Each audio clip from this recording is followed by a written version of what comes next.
दियक तय अपने मन से ही ख्याल निकाल दे कि अपने मन से हम शादी करब। जहां हमार मन कही जौन लड़का हमें पसंद आई वही से तुहर शादी कराइब और सुधर जा नहीं हथवा गड़वा तूर के दिए बैठाई घरावा।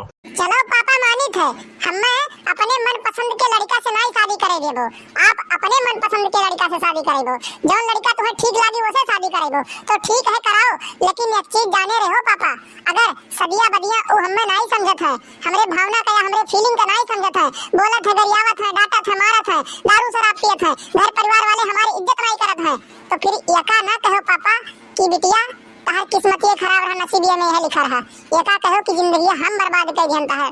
जे हमार इज्जत करत है, जे हमरे फीलिंग के कदर करत है, जे हमें समझत है, जे हमें हमेशा खुश रखा चाहत है, उनसे नहीं शादी करेंगे वो आप।